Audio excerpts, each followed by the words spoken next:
Wildcats. It was a somber night for the Bears as they mourned the loss of legend Dick Butkus, but the Bears have put an end to their 14-game losing streak dating back to last season. DJ Moore had himself a career day against the Commanders. Fields takes the snap, looks, he throws, and it's caught by DJ Moore down the sideline. There's nobody there, streaking to the end zone for the touchdown. 56 yards. DJ Moore has made sweet music all night. You heard that play here live on Wildcats Radio 1290. The Bears end their losing streak and add now to Washington as the Commanders have now lost 3 in a row. And in 2020 Sports Update, we'll have more for you here on Wildcats Radio 1290. DK on the Sports Tip on Wildcats Radio 1290. All right, let's talk some more high school football. It is almost Friday night. We are at Ironwood Ridge tonight for the Badgers and the Nighthawks in Conference 5A. We're going to check in now, though, with Bill McCulloch. He is from 520 Sports Talk, and he is on his way down to Cochise County for a big ball game tonight involving the Wilcox Cowboys and the Tankerverde Hawks. It is homecoming tonight in Wilcox. Bill, appreciate you taking a few minutes to join us. Oh, my pleasure, David. Hey, this is going to be an interesting ball game because Wilcox is a team that kind of struggled out of the gate to start the season, but they have kind of found their groove, and now they're taking on a Tankerverde team tonight that many people see as the team to beat in Southern Arizona in Conference 2A. It's amazing we're saying that, considering where that program has come from. Jay Dobbins took it over and really kind of started the winning, and now Jeffrey Bull now has continued as Tankerverde, a top 7 program right now in Conference 2A. Yeah, I'm really impressed with Tankerverde for a couple of reasons. Like you mentioned, Jay got it started and really changed the atmosphere and the attitude, not only for football at Tankerverde Athletics, but for all the sports, both boys and girls. But then when he left and Coach Bernal came in, it's very difficult to keep something going when you're trying to put in your own system, and that's something that takes maybe a season, maybe longer, to get used to. And they just kept rolling. So I was really impressed with the effort that they've had, and they're just playing fantastic. Yeah, I mean, I got a chance to see them a few weeks ago in their win over Catalina. They're still a program that's going to primarily run the football. Now headed down to Wilcox. Wilcox, again, as I mentioned, started off the season losing their first 3 ball games, but tough competition. They had a forfeit, so they've actually only won 1 game on the field, and that was against Tombstone. Fell last week against Bisbee. They're kind of in a rebuilding mode out there in Wilcox, aren't they, Bill, with all the seniors? I mean, that was a talented senior group. I remember with Christian Pando and those guys that they lost from last year. Yeah, once you lose somebody like Christian Pando, you just don't replace him right off the rip. They had an interesting game. I was actually down there for week 0 when they played Arizona Lutheran, just to kind of get a feel of the program, because I knew we were going to do a spotlight game of the week later on in the season. And when you were saying that Tankerverde runs the ball out, I think that's pretty common with 2A schools, just because of the fact of the lesser enrollment, so they don't have the 80 to 100 guys coming out for football like the big schools do. And I know that Wilcox runs a wing T, which some of the listeners may not be real familiar with. That was a offensive set that was really used in the 50s and early 60s, and it's kind of it's kind of like a wishbone without steroids. And I'll tell you what, man, I got a chance to go down to Wilcox for the first time last year, and I tell people all the time, man, if you get down there, I don't know if they'll let you. I don't know if they let everybody into the locker room, but they've got the best mural I think I've ever seen in a locker room. It's a cowboy and a cowgirl. It's beautifully done piece of artwork. Eric Harmelson, though, the U of A grad, man, he's one of my favorite coaches. He's about as low key as they come in terms of head coaches here in Southern Arizona. Yeah, he's very low-key, like you said, but it's almost like he stalks the sidelines. He doesn't say he's a man of few words, but you know when he needs to get a point across, he's the type of person that can kind of just give you that look, and you need to respond appropriately. Yeah, indeed. We're joined by Bill McCulloch. He is with 520 Sports Talk. They're going down. They're going to be streaming this game tonight. Bill, tell the folks a little bit about your operation, when you guys started and the things that you've been able to do, since in the years that you've been running 520 Sports Talk. Well, it started in 2016. Some of the people that have been in Southern Arizona for that long, there used to be two newspapers in Tucson, the Daily Star in the morning, and then the night paper was the Tucson Citizen. And they were owned by different companies, and for whatever reason, the Tucson Citizen decided to kind of close shop up. But they were really the newspaper that took care of high school sports. The Star concentrates on U of A football, men's basketball, some of the bigger, more glamorous type stories that they could have. And they do a great job, but the Citizen was really kind of the bread and butter of high school sports, especially when it came to like Title IX sports for the girls. And when they closed up shop, it left a huge void in the high school football coverage that, that I was saying, hey, there's an opportunity for us to make a difference. And so we started in June of 2016 and been going strong ever since. I've got great people on my staff, David Adams and Jerry Beasley, former Sunnyside Blue Devils and Arizona Wildcats. John Kaiser helps me out from time to time. Even Jay Dobbins has helped me out a few times. So it's what we want to do is concentrate on the acknowledgement and the promotion of student athletes, all the way from Pop Warner youth football, youth sports, and all the way up to we do the Sugar Skulls as well. But we're more concentrated on the kids that are in school, and we really want to kind of help them for those who want to go to the next level and play their athletic sports at the college and university level.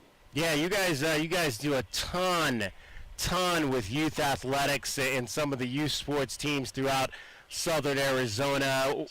What's it like getting those kids on the air and trying to get them to talk about themselves? Oh boy, I've had like flag team kids as young as kindergarten, 5-year-olds, and then like I said, all the way up to adults. But it's interesting. You kind of have to get a feel for how they're going to respond. And even though we do 6 to 8 people at a time, so they're up there with their friends, their teammates, their buddies, so they don't get the quote-unquote mic fright, or at least we hope they don't. And but the thing that cracks me up, and I, even going on 7 years, is you never know what's going to come out of their mouth. I've had several mic drop moments, just like I have no comeback for that. That is something else. Bill, have you ever done a game down at Wilcox? I've not live streamed one. Like I said, I was there in week 0 to take a look at it and see what's going on. And they love their football in Wilcox. And the reason I think I like going to some of the outer lying areas, Cochise County, and then down the 19 corridor and all that, is because I went to a small school. I went to Palo Verde Christian, which is now Push Ridge. And we had to go and play those types of schools, the Wilcoxes, the Bensons, the Pimas, Fort Thomas, that type of thing. So it's really interesting. And I tell kids that go to the big schools, you have no idea the atmosphere when you go to a small school. Now, this was back in the day, but there would be pickup trucks at the end of the end zone, tailgates down, 2 guns in the gun rack, and you're 15, 16, 17 years old coming off the bus, and you're like, oh, wow. So it's a different atmosphere because they don't have the advantage of having the big stadiums, the big grandstands. But it's the only game in town, and everybody shows up on a Friday night for football, especially in Cochise County, and even with Coach Joe down in Sierra Vista, even a bigger school. But it's an event more than a game because the whole community of the cities of town comes out to watch, and it's really special. I'm really looking forward to tonight because not only is it homecoming, but it's the first day of Rex Allen Days down in Wilcox. Ooh, what is that? It's kind of that's kind of like the Wilcox version of the Tucson Rodeo that we have in February. So Rex Allen was a Western movie actor, and he hails from Wilcox. So this is a real big deal for them, and I'm sure that they coincided homecoming with the start of that. I have no doubt that was probably one of the things that they planned on. Outstanding. Hey, Bill, continued success with everything you're doing with 520 Sports Talk. We won't say too loud that you actually go up there and cover a little Arizona State Sun Devil football as well.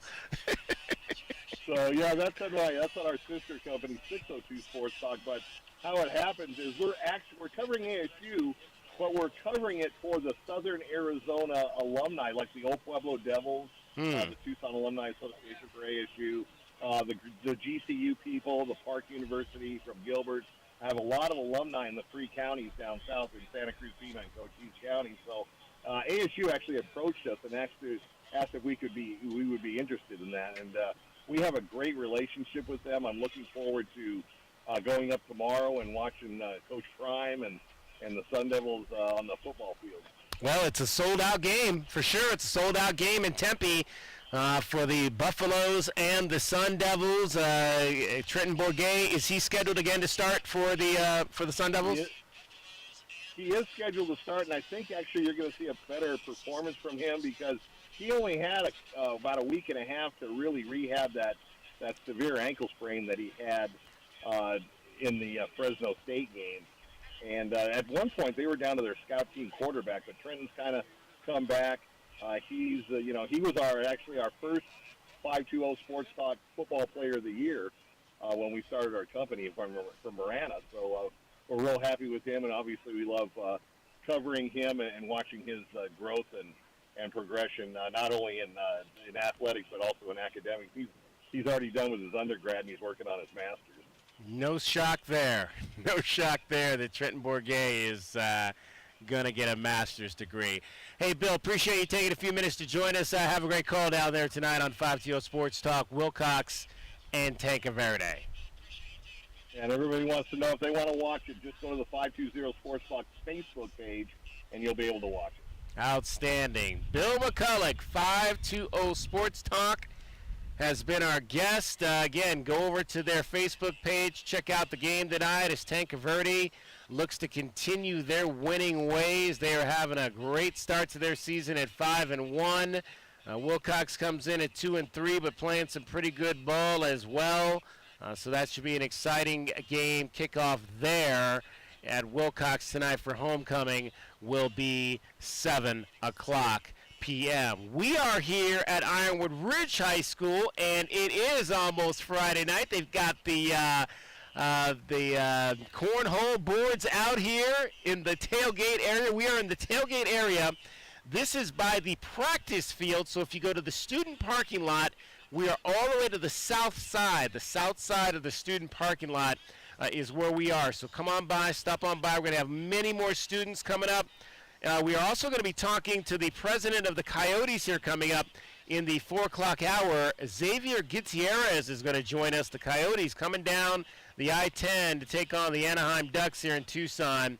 That'll be tomorrow at the arena with face-off beginning at 3 p.m. You are listening to DK on the Sports Tip live from Ironwood Ridge High School, and this is Wildcats Radio 1290. From the O'Reilly Chevrolet Traffic Center, this is Wildcats Radio 1290 traffic and weather together. With collisions that are reported in clearing at Pima and Craycroft and Pima. Wreck occurred on Sandario between Moore Road and Greer Road at Sandario and Barnett.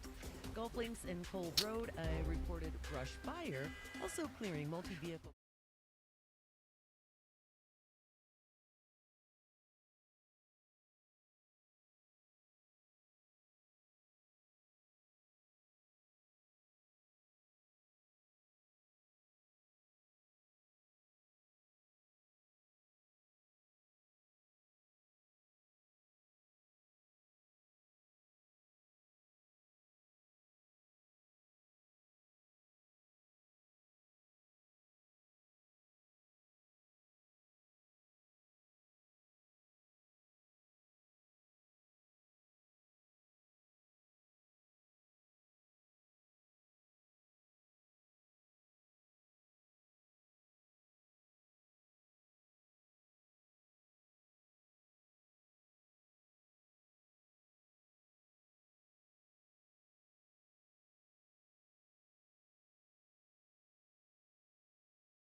Washington Wildcats baseball team still has some time before they get to their real exhibitions. The team did show their new look pitching staff.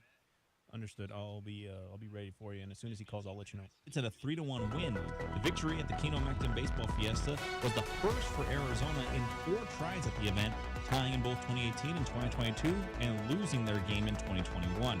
Continuing to be the gold standard for American gymnastics, Simone Biles returns after a 2-year absence to the Worlds event for gymnastics. She comes out with the 6th Worlds All-Around Championship, sets the new medal mark with her 27th World Championship medal, her 21st in gold, and now her and the rest of the U.S.-led squad wins the 7th straight World Championship in World Gymnastics. Congratulations go out to them for that victory.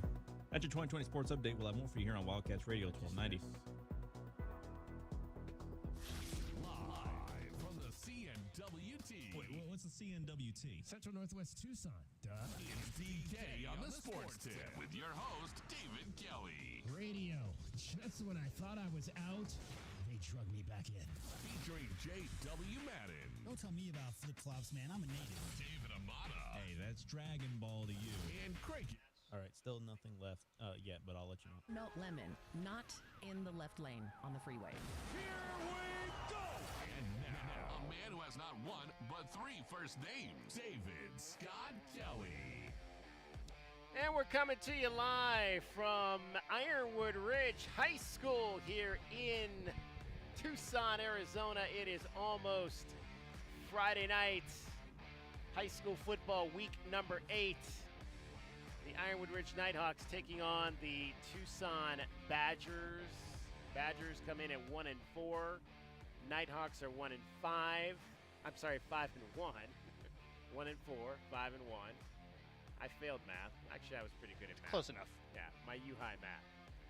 J.W. Madden joins me now. Hey, what's up? Hey, how are you? I'm good. How are you doing? Another hot Friday out here, huh? I'm enjoying having all these student athletes and hearing their stories and everything. And I got to tell you, DK, like I went to a high school that had about 200 students, 9th through 12th, and so there's probably more people setting up the tailgate out here than attended my high school when I was in school. Jeez. So it's quite the operation they've got going on up here, and they're out here early to support the football program as well. Do you play cornhole? I have, yeah. I Yeah. mean, for sure. I definitely have. And it looks like they got about 15 cornhole stations set up over here. So definitely enough of that to go around. Anybody who wants, there'll be plenty of that as well. I mentioned it is week 8 of the high school football season, so we've got a lot still in store for you. We will get into Arizona and USC. Pete Arbogast, the voice of the Trojans, is going to join us later in this hour. We will talk to Brian Peterson from AZ Desert Swarm in our 5 o'clock hour. He'll be our insider today, and we will get you set for the Wildcats and Trojans. That'll be Saturday night at the Coliseum in Los Angeles. We mentioned in our last segment high school football tonight. We chatted with Bill McCulloch. He is on his way down for homecoming in Wilcox tonight as Tanca Verde goes on the road to try to win for a 6th time this year. They'll take on the Wilcox Cowboys, who enter at 2-4. Give you some of the other games that are happening tonight. Rio Rico is at Saurita. The Hawks are 2-3. Saurita at 1-4. Choi on the road at Douglas tonight. You've got Tombstone, number 23 in Max Preps' rankings. They're hosting Catalina tonight at home. St. David will welcome in Fort Thomas. Amphi on the road at Empire this evening. Amphi is 4-2 this season. Canyon del Oro will try to stay undefeated. They are the number 2 team in Conference 4A right now, and they will be on the road in my neighborhood at Catalina Foothills tonight. Other games, Rincon University will be hosting Vista Grande. Saguaro is on the road at Walden Grove. Casa Grande will welcome in Cienega this evening. Benson will head up north to take on Phoenix Christian. It'll be Mountain View and Flowing Wells here on the north side as well. The Caballeros are 1-5 on the season. Mountain View will come in at 1-4. Nogales still looking for their first win on the road at Maricopa. Sabino will host Thatcher. That should be a good one tonight out on the east side. Sabino 5-1, their lone loss to Micah Mountain. Thatcher comes in at 3-3. Speaking of Micah Mountain, they're on the road tonight at Santa Cruz Stadium on the south side. They'll take on the Pueblo Warriors. The Warriors come in at 3-2. Micah Mountain is 5-0. Buena. They're also in the playoff picture right now at 5-1. Suffered their first loss last week at the hands of the Marana Tigers. They are back up here in the city tonight over at Jaguar Stadium to take on Desert View. Gutierrez the Jags is on. enter at 3-3. Let's go out now to our hotline. We're going to talk to the president of the Arizona Coyotes. The Coyotes are here this weekend in southern Arizona, as they are going to be here taking on the Anaheim Ducks in an exhibition game over at Tucson Arena. Xavier, so glad that you could join us today. Exciting to have your club back down here in southern Arizona for a second straight year. Hey, guys, it's good to talk to you. Yes, we're excited to be down there. We've made this now a tradition that we want to bring the Coyotes down to our great fans in Tucson.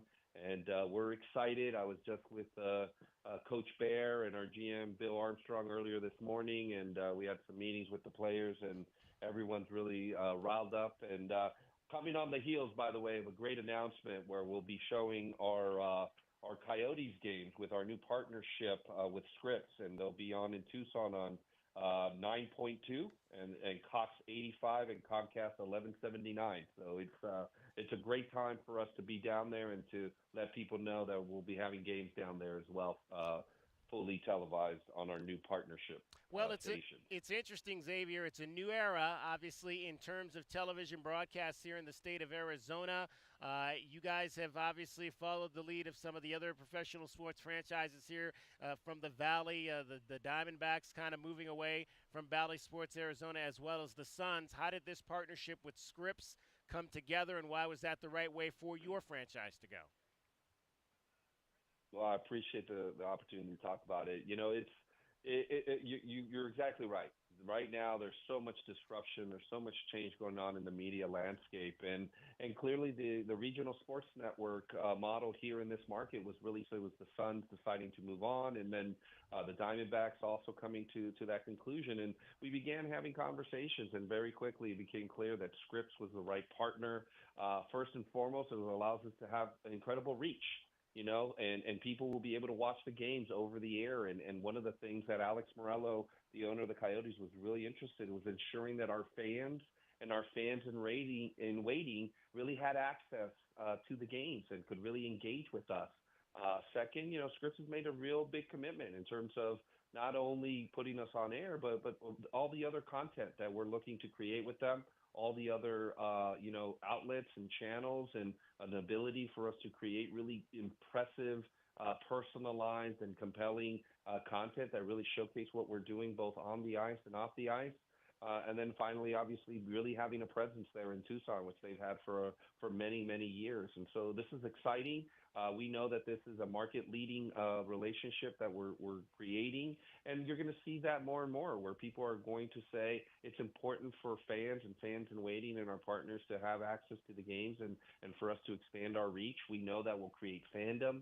Will create an opportunity for people to want to come out and go to our games and buy our merchandise and be at the great events that we do, like the things that the Roadrunners do down in Tucson. You mentioned reach. You guys are actually going to be reaching into Utah with this new TV deal, and that's going to be a whole different fan base. Yeah, absolutely. So when in going with an over-the-air solution, it really expands our footprint to not only Utah, but actually New Mexico as well. Wow. So we've come to an agreement with Scripps in Utah and Salt Lake City, because that's where they actually have stations.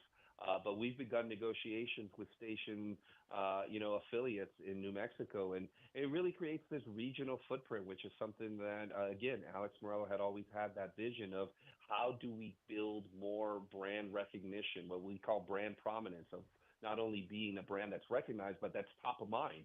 And we know we have a great, young, talented, and dynamic and exciting young team that is the foundation for trying to bring a Stanley Cup to the Valley. But we're also building a best-in-class organization, and we're really leveraging our platform to make an impact and make a difference in the lives of so many. And so what we have now is a media partner that's going to allow us to not only have that reach and engagement in the Valley, in Utah, in New Mexico, but also be able to create some real compelling content that's entertaining, informative, and really engaging.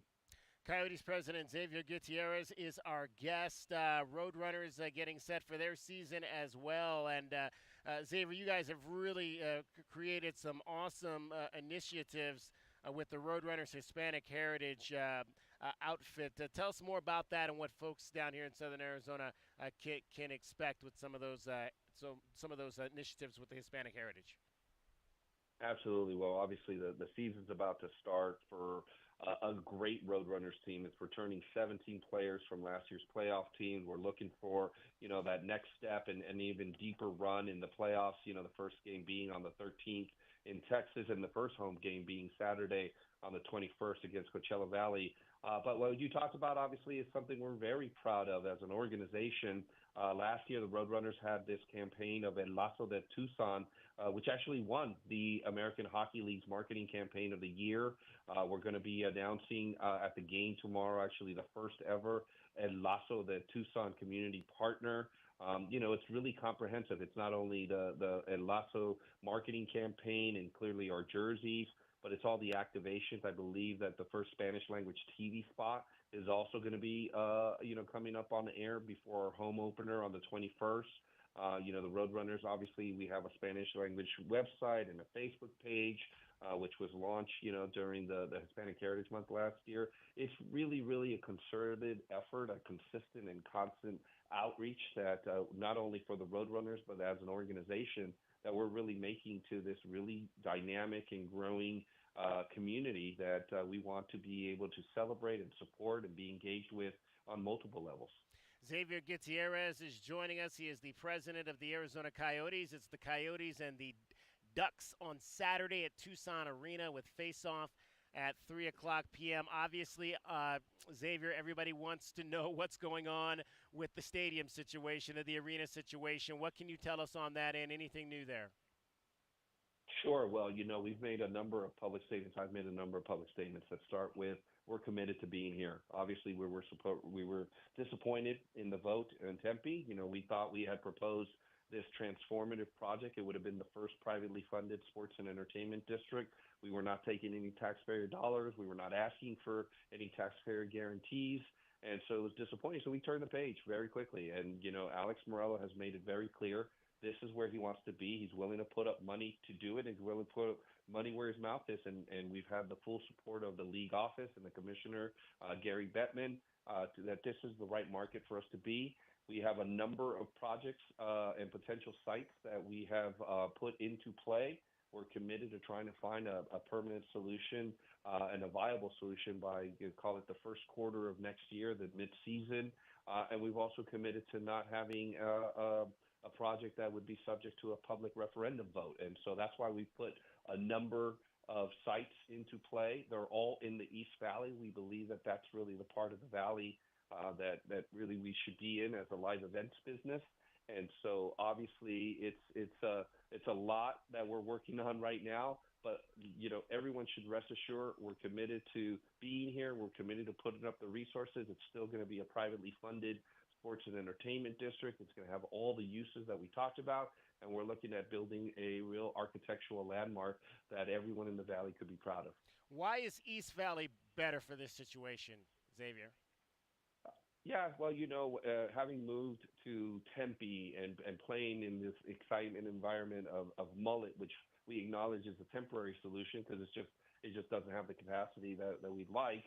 It really shows that it activates the corporate base and it activates the population base that you need when you're having games, call it midweek, and we're trying to really engage the growth of the valley in terms of businesses and fans and engaging fans and waiting. And we've experienced it already in Tempe, the accessibility, the transportation, and just being right in the hub of where the population and the corporate growth is happening. It really is where we want to be. And so we've really targeted those sites, and we feel quite confident that we'll be able to find something that's very compelling and that our fans and the entire valley will rally around. Xavier, hey, we appreciate you taking a few minutes to join us. Going to be an exciting game on Saturday here, exhibition game for another year, Coyotes and the Ducks, and the season is for both teams, the Coyotes and the Roadrunners, is just around the corner next week. Yep, absolutely. Thanks for having me, and go Yotes. There you go. Xavier Gutierrez, the president of the Arizona Coyotes, joining us here. Get you home every 20 minutes on the fives with your traffic and your weather. Here's Cricket.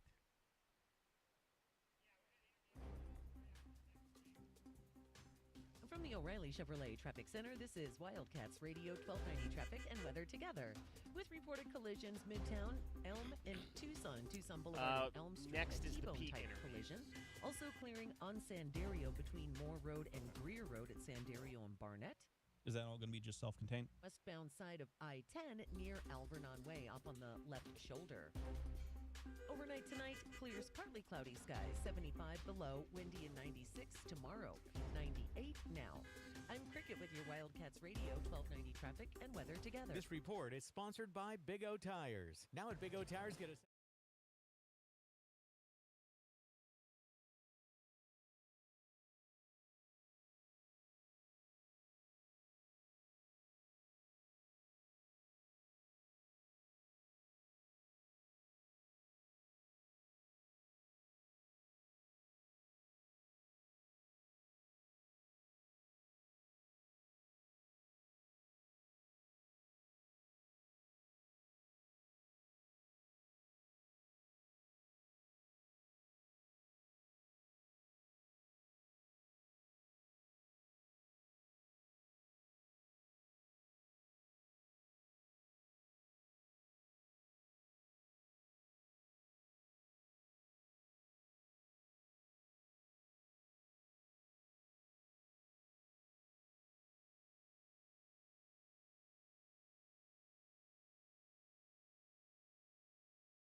games. The vertical game, he throws the ball on the move just as well as he throws the ball in the pocket. He's strong, so it doesn't take one guy to get him down. He has great conscience for the ball. I believe it's like 24 touchdowns, 1 interception, 26 touchdowns, whatever his numbers are. He's only thrown 1 interception on the year.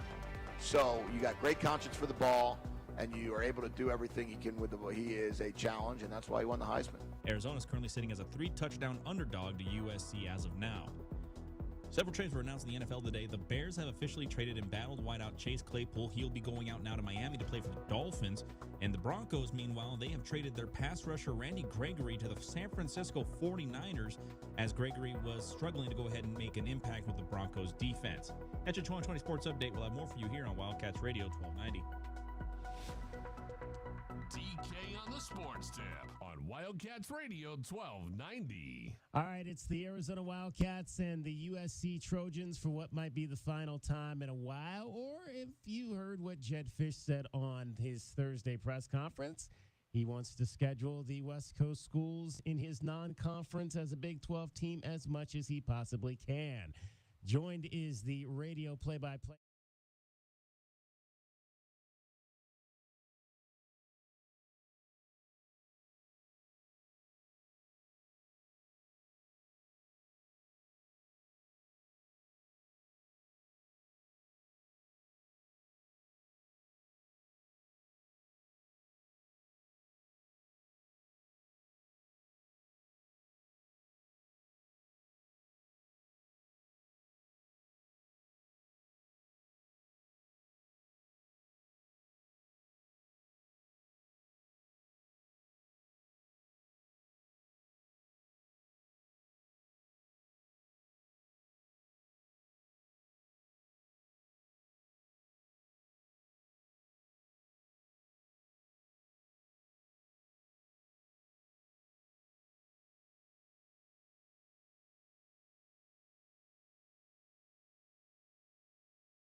But it was a different kind of football we played. Caleb Williams is the best quarterback I've ever seen, certainly at USC, and maybe in college football personally with my own eyes. His ability to find open receivers and create opportunities for himself just running around in the pocket. He's one of those guys, David, where you remember being on the playground, there's that fast kid that you just hated? Yeah. That guy. He's that guy. You can't catch him. And he's just running around in circles, and you're saying, run the play, but it's not always feasible. So he does that, and you're trying to catch him, and you just can't get to him. And after 8 seconds, the cornerbacks just can't hang in there anymore, and he always finds a guy. He is impressive like that. Caleb Williams is. I had a chance to catch up with him in the preseason in Las Vegas, and very impressed with his mental game as well, and the way he kind of sees football out there. This is a lot of pressure. I mean, there has not been a returning a Heisman repeat in over what is 49 years, I believe it is since old Archie won it back to back for the Ohio State Buckeyes. How do you think he's handling that pressure? I mean, he shouldn't have won it twice. It should have been Anthony Davis, but everybody voted before AD had that great game against Notre Dame. The East Coast bias was in play even way back then. Absolutely. And O.J. Simpson should have won the year Gary Beeman won, and he should have been the only two-time winner up to this point. Now I'll get off my soapbox. I think it's really hard to win 2 in a row because of what you just said. The Midwest and East Coast and Southern bias these days.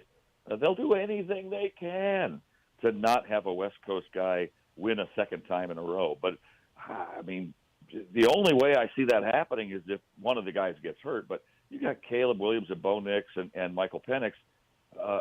Maybe they split the vote on the West Coast, and maybe that harms them all. But otherwise, at the moment, they're 3 of the best quarterbacks in college football. We've got a gold jacket son here in our secondary, and Isaiah Taylor, the son of Jason Taylor, the great linebacker for the Miami Dolphins. The Trojans have a gold jacket son in wide receiver Brendan Rice, the son of the great Jerry Rice.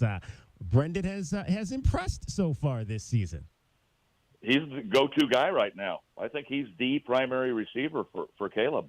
And to say that among all those guys, Taj Washington a little bit, but I think Rice is the guy. He's got 7 touchdowns already coming over from Colorado last year. He kind of felt his way along last year until the end of the season. Then you got to those last few games, and he was the guy, and then he just continued on that path. We were hoping to see Rice against Sanders' son, Shiloh Sanders, the safety for Colorado last week, but that didn't happen. That would have been kind of fun to see the kids of those 2 great players play. So same sort of thing coming up here. And Rice is having a really good season, yeah.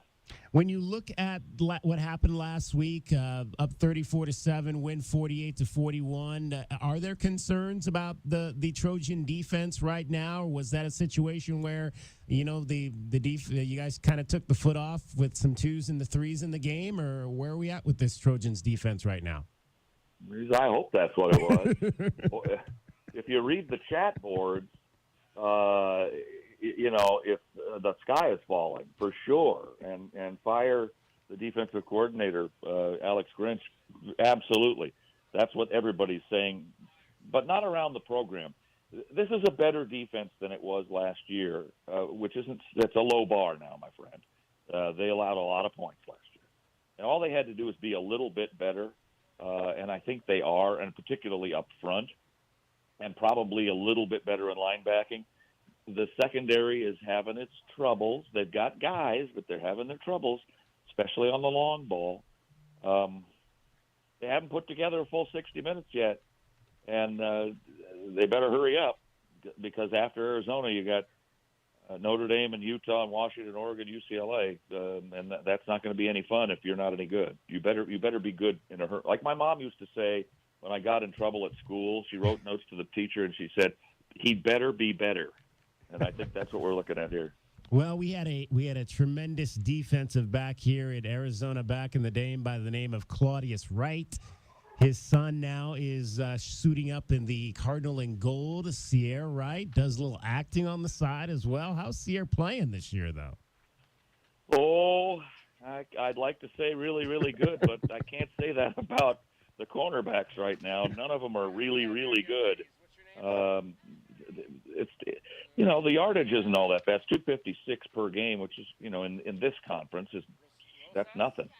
But it's the timing of the thing, and they're going to get beat deep at some point. You are who you are after 5 or 6 games. Well, here we are, and every game you don't know when it's going to happen, but you know it's going to happen, and they're going to get beat deep somewhere along the way. Somebody's going to be out of position, and the other team's going to get a touchdown out of it. So, kind of expect that until further notice. That could tighten up tomorrow for all we know. Pete Arbogast, the voice of the USC Trojans, is our guest. This obviously is the final year of the Pac-12 Conference, Pete, the end of an era for And we're going down memory lane on all these games that the Wildcats are playing this season. I had a chance to talk to Brian Jeffries earlier this week. He says he remembers the big wins on the road more than he and remembers the ones at home. Harkens back to obviously Nick Foles. I think that was the last time the Wildcats beat the Trojans was Nick Foles to Jerron Kreider in the back of the end zone late right around 2012. What are some memories that you have in this series? Early in my career, Desert Swarm was a thing. Yeah. And we went down there and kind of blew them up. Larry Smith's team, I don't remember if it was 89 or 90. It was really early on. And I think it was for the conference championship and a spot in the Rose Bowl, which is maybe as close as Arizona ever got. And SC beat them up pretty good. I think it was 24-3 or something like that. It wasn't a game. And SC had the better defense that day. I remember that one pretty well because it was so early on. And, the other one that really sticks in my mind was the COVID game, the 2020 game, because it was a game I called off of the television the Coliseum press box while the game was being played away. And it was back-to-back weeks for us. We had beaten Arizona State in the Coliseum, which was empty, on the last play of the game, basically. And it was one of those, at the end you're thinking, well, how do we win this thing? We're down by 2 touchdowns. Well, we got a touchdown. We got the onside kick, and we scored again. It never happened. Never happened. Yeah. And we beat them.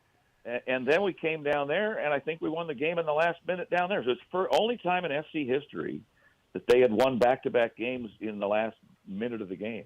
And it was fascinating because we're not there. We're just watching the game off the TV and calling it like you would be sitting in your living room. So I remember that pretty well. That was an interesting day. Well, Pete, obviously this is the Trojans are headed to the Big 12. They released their schedule yesterday. There seems to be a I wish it was the Big 12. I hate the Big 10. That's all right. We're going to the Big 10. I know. We're going to the Big 12. Your thoughts on that? I mean, I've told you mine. I hate it. You and I don't agree on that. You and I do not agree. No, we don't. We do not agree. We do not. I don't care. If you put 2 football teams on the field and one of them is mine, I'm happy. First of all, I don't care who we're playing. The Sisters of the Poor or Kamehameha High School doesn't make any difference. And SC beat Kamehameha back in 1925. On a doubleheader, they were playing Hawaii like the next day. They just needed a practice game. I get to go to the big house, dude, and I get to go wave to the kids in Iowa, and I get to go to these places that I've never been. And here I am in the last, certainly 10 years of my career, and I'm looking forward to new experiences and collecting new stadiums and seeing new things. So I'm all fired up. It's given me a new lease on life. I don't care who we play. We're taking 3 trips next year. Farther than usual. We're going to Wisconsin and Michigan, one of them, and I think we're going to Rutgers, that classic Pac-12 matchup, the Big Ten matchup between SC and Rutgers. But I'm looking forward to all of it. I don't care. It doesn't make the only teams, honestly, and no offense, the only teams I'm going to miss playing, and I hope we schedule them in the preseason, are Cal and Stanford because of the weekender trip is so easy to make for our fans, and I hope we play Stanford for 2 years and then Cal for 2 years and just go back and forth like that. I think it's a good idea. What do you think? How do you think this is going to change recruiting on the West Coast? Well, I mean, obviously you're still going to get kids from Southern California, I think, to go to USC. But I mean, these are, the team. A lot of the teams that are leaving, and obviously the corner schools going to the Big 12. These are also schools that have routinely recruited California. Is that going to change, you think, the way that California kids look to go to schools like Arizona, Arizona State, Colorado, Utah, and such? There is, among the youth fraternity these days, a feeling that the Pac-12 doesn't stand up to the SEC and the Big Ten. I'm not sure the Big 12 fits in that category now that Texas and Oklahoma are losing. They may be what the Pac-12 has been lately. Not great, just good. And I think it's a two-horned thing. Some kids in California are going to think well, wow, we can go play and be seen in these big conference games back east in the Midwest, in the South, and people are going to see us.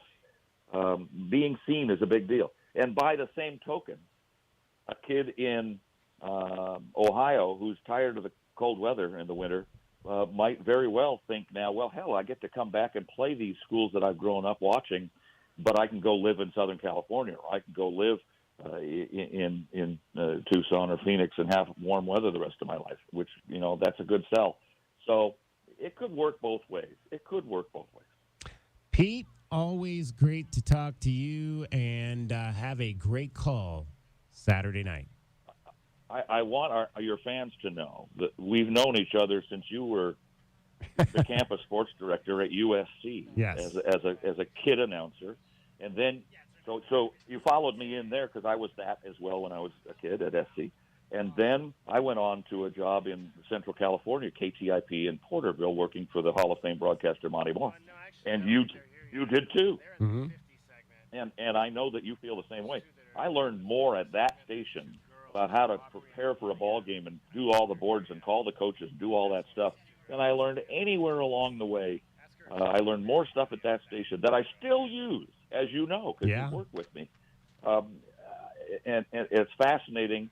You're younger than I and followed me by a few years, but not that many. To have known somebody that has done those same kind of things and feels the same way about the process of becoming a quality big-time radio announcer. And you're probably still drawing your boards versus computerizing them, are you? Absolutely.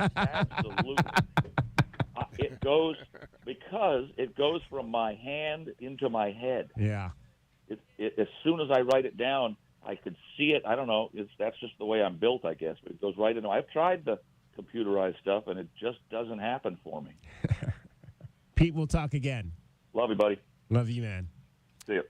Pete Arbogast, the voice of the USC Trojans, great friend, getting you home every 20 minutes.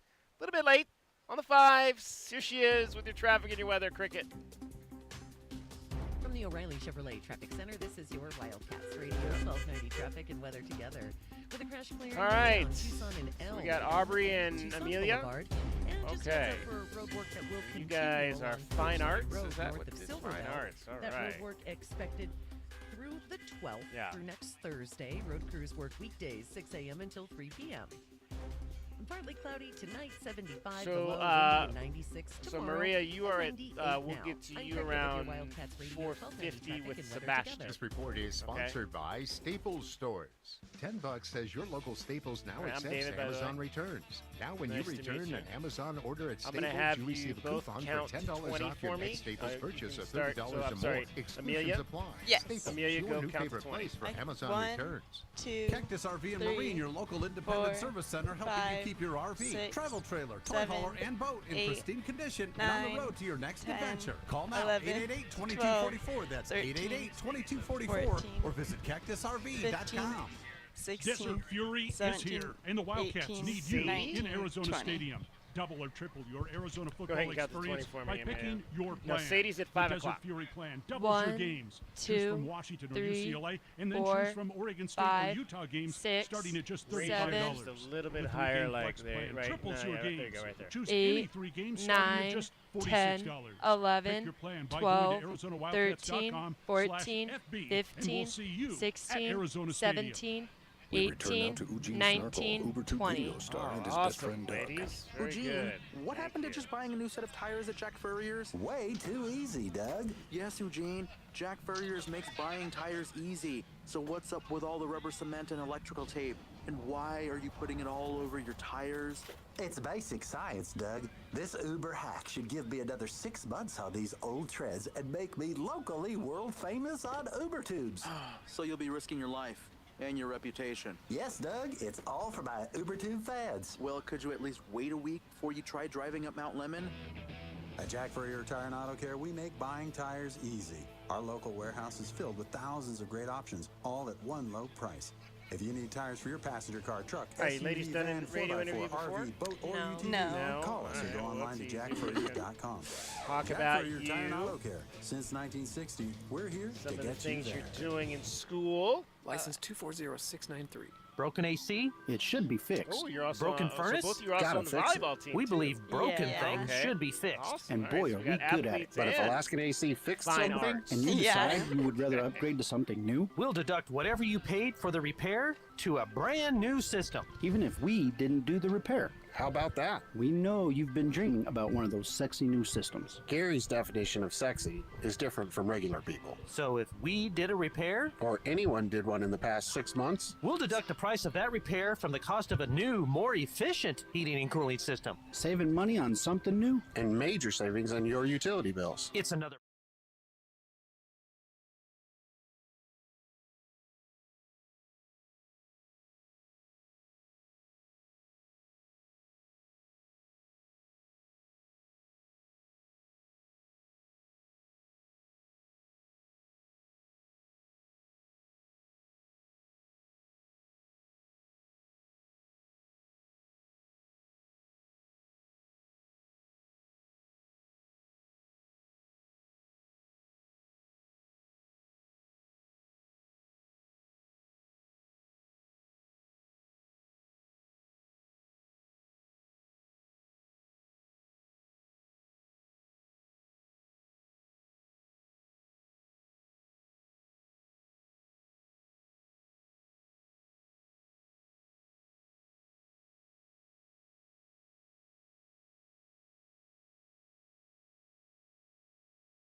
For the Arizona versus USC contest tomorrow starting at 3 p.m. with DK, JW, Kelvin Efon, and Glenn Howell giving you songs from the Arizona coaches throughout the week, as well as insights from themselves and former players before we send it off to Brian Jeffries and his call of the Arizona Wildcats' last trip to Southern California as a member of the Pac-12.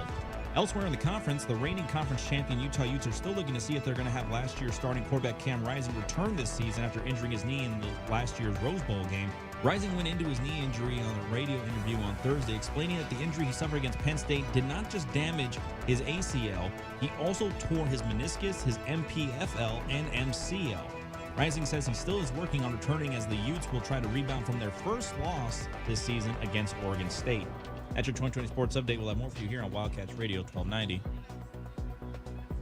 And now, back to more DK on the Sports Tip on Wildcats Radio 1290. All right, we're back out here at Ironwood Ridge High School. It is almost Friday night. The pregame show getting you set for some football out here. It is the Nighthawks and the Tucson Badgers. But right now we're going to talk some volleyball. I've got Amelia Reinholtz with me, outside hitter, and Aubrey Roush, middle blocker for the Nighthawks girls volleyball team, the ultra successful, I should say, Nighthawks girls volleyball team. Now, it's funny because I looked at you guys' record. You're only 15-13, but you guys go all over the place to play volleyball. You guys actually went to Hawaii this year for a tournament. What was that like? Well, it was definitely very fun. It was a very nice, team bonding experience, and we got to all be together for about a week straight, so Yeah. Aubrey, how do you concentrate on volleyball when you're in Hawaii? It was hard at first, but once you're in the gym, it's like there's nothing else. You're surrounded by all these athletes competing, and it was just exciting to play with my team. All right, but what fun stuff did you get to do while you were there? We did a lot of fun stuff. We went on a hike to a waterfall our first Yes. morning. We tried to find ways to stay active while also having fun. We did a 3 beach tour. Wow. Oh, yeah. Yeah, with the host school of the tournament. Mm-hmm. We had a luau. Yeah, Yeah. that was And Amelia, you guys play in a bunch of different tournaments throughout the season. What do you guys get out of playing all the upper echelon competition from not only around the state of Arizona, but just from around the West? Well, it just it really makes us strive harder to be that's where we want to be. It shows us what we want to look like and how we can get there, and it just helps us get more competitive while playing. And the two of you, not only outstanding volleyball players, but outstanding artists as well. I'm going to start with you, Amelia. You recently built a 14-foot tall vase Yes. using the coil building method. Tell me about that. Well, it was definitely a struggle at first. I never expected it to actually get that big because I kind of just freehanded it, which usually you would try to cut out a template to see how it is and make it more symmetrical, but I just was well, I think I can do this freehanded. And I did, but yeah, it definitely took a lot of smoothing and refining, but overall, I love the end result. So. And Aubrey, for you, a 3-foot-long hammerhead shark from paper mache. I hated paper mache when I was in high school. How did you put that together? So I'm actually still building it. I haven't gotten to okay. the paper mache part. Right now I'm building the skeleton of it out of cardboard. And I'm really excited to do it. I actually haven't worked with paper mache before, but sharks are my favorite animal. And I always thought that 3D art was just clay at first. But when my teacher started explaining that we can use other ways of building 3D art, I was super excited to learn that I can make a giant shark. Okay, so when we get done with these projects, are we entering them in some type of competition? Or is this just for the class? Well, mostly for me, I just think it was for the class, but if there was a competition, I would try to enter it, but I'm sure there are a lot of amazing pieces going into those competitions. And we do have an art showcase every year, so yeah, it will be in that for sure. Okay, Amelia, you are a senior. Have you chosen a school yet, college? No, I haven't. I'm still searching, weighing my options. So. All right, and Aubrey, you are leading the volleyball team in blocks. What's fun about putting up the roof on a hitter? I feel like we've played a lot of great outsides and middles, and it just feels so rewarding blocking, especially when you just stuff them where it goes straight to the ground. It's just rewarding. It makes me feel even better. Outstanding. Well, ladies, best of luck with the continued success on the volleyball court this season, and we look forward to those art projects when they are done. Thank you so you. much. All right, that is Aubrey Rausch and Emily Reinholtz from the Ironwood Ridge Nighthawk volleyball team, and we're going to welcome in a couple of other student athletes here right now. We're just kind of talking to students from across the board here at the high school, involved in so many different activities. As we get you set, it's almost Friday night. It's the Nighthawks and the Tucson Badgers on the football field.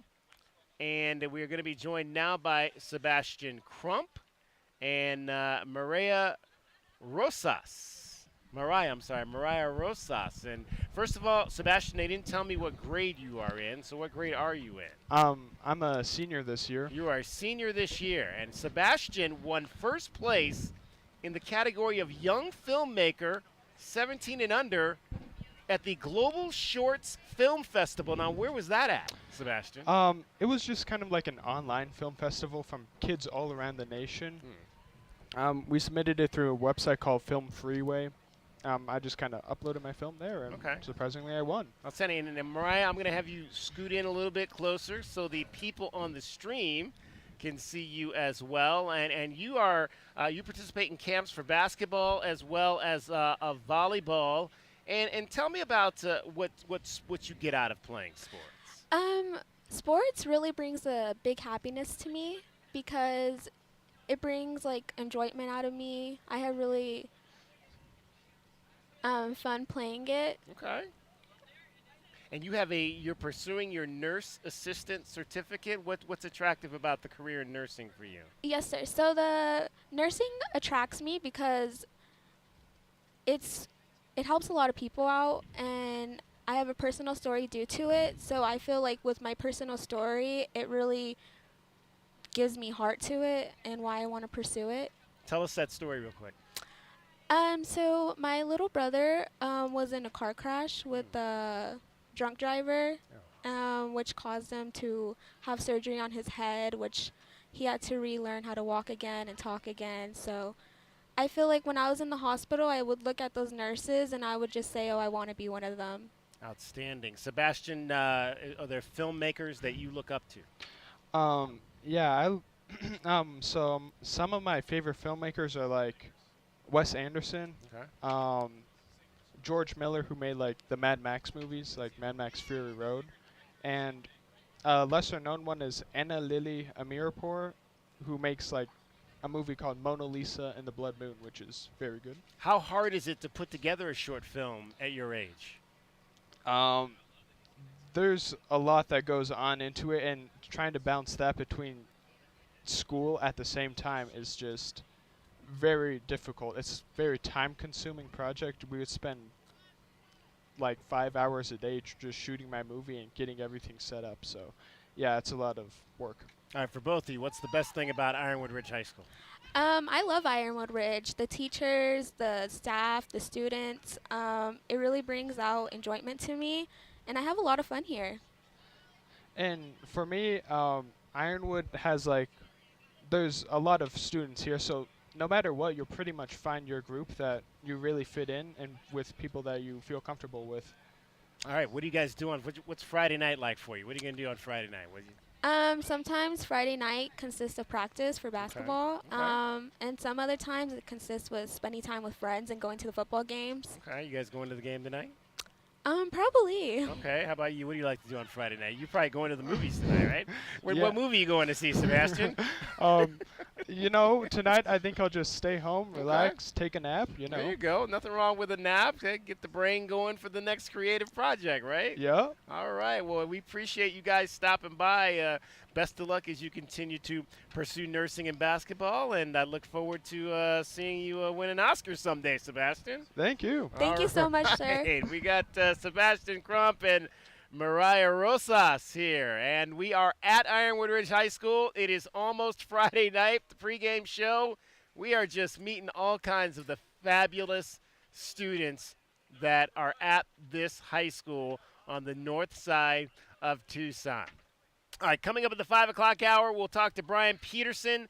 More on the Arizona USC football game coming up on Saturday. And we'll continue to get you set for high school football here tonight, Ironwood Ridge and Tucson High. This is DK on the Sports Tip. We're live at Ironwood Ridge High School, and you're listening to Wildcats Radio 1290. From the O'Reilly Chevrolet Traffic Center, it's Wildcats Radio 1290 Traffic and Weather Together. Tucson and Elm and Tucson Boulevard with a collision that is clearing Midtown Tucson at Elm and Tucson Boulevard. Also, collision reported on McGee near Shannon. And we've got road work continuing along Coach Line Road north of Silver Bell through Thursday. 75 the low and partly cloudy skies overnight. Windy in 96 tomorrow and 98 now. I'm Cricket with your Wildcats Radio 1290 Traffic and Weather Together. This report is sponsored by Lowe's.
Looking around the Arizona campus, the Wildcats soccer team started their week's work with a tough loss against Washington State yesterday as a late penalty did them in. Arizona will host Washington on Sunday, looking for a bounce-back win there. Volleyball, they start their weekend against UCLA today at 7 o'clock while also hosting USC on Sunday at noon. Softball has a game today at 6 p.m. as they take on Central Arizona. Men's and women's tennis have events going on all throughout this weekend, all on the road. And beach volleyball is having a few matches out in Seattle. Good luck to all of those men and women for the Wildcats. And with a somber night for the Bears as they mourn the loss of legend Dick Butkus, but the Bears have put an end to their 14-game losing streak dating back to last season. DJ Moore had himself a career day against the Commanders. Fields takes the snap, looks, he throws, and it's caught by DJ Moore down the sideline. There's nobody there, streaking to the end zone for the touchdown. 56 yards. DJ Moore has made sweet music all night. You heard that play here live on Wildcats Radio 1290. The Bears end their losing streak and add now to Washington's as the Commanders have now lost 3 in a row. At your 2020 Sports Update, we'll have more for you here on Wildcats Radio 1290. Live from the CNWT. Wait, what's the CNWT? Central Northwest Tucson. Duh. It's DK on the Sports Tip with your host, David Kelly. Radio. Just when I thought I was out, they drug me back in. Featuring J.W. Madden. Don't tell me about flip-flops, man. I'm a native. David Amata. Hey, that's Dragon Ball to you. And Cricket getting you home with traffic and weather. Camp on Melt Lemon, not in the left lane on the freeway. Here we go! And now, a man who has not one, but 3 first names. David Scott Kelly. And we are back out here live at Ironwood Ridge High School. It is almost Friday night. Taking the pregame show on the road once again for high school football. The Nighthawks and the Tucson Badgers, 7 o'clock kickoff here tonight. Ironwood Ridge looking to go to 6-1 on the season. Badgers looking for win number 2 of the year. We have been chatting with a bunch of the students, the young people that hold this high school up out here on the north side, and we've got a couple of more from the swim team now, something that I do not do very well. Elijah Hartzell joins us. He is a 12th grader. Sadie Gottfredson, also a senior, joining us both on the swim team. Welcome to the show. I understand that as soon as you get done with me, it's time to hit the water. Yep, practice starts at 6. Okay, wow, you guys practice in the evening. So how long will practice last tonight, and where do you guys practice at? 2 hours at the It's Oro at Valley OVAC, Aquatic Center. near CDO. Okay, so the Oro Valley Aquatic Center right up there. Outstanding. So, Sadie, how long have you been swimming? I swam a little bit as a kid, but I've been swimming in high school for 4 years, so 4th and final year. And what events do you swim? I swim the 50 free and occasionally the 100 free. Okay, so you're a speed swimmer then? Absolutely. All right, so what makes you fast in the pool? How did you kind of get involved in those particular events? Just dedication, drilling, working, trying to make the interval, just constantly striving to get better.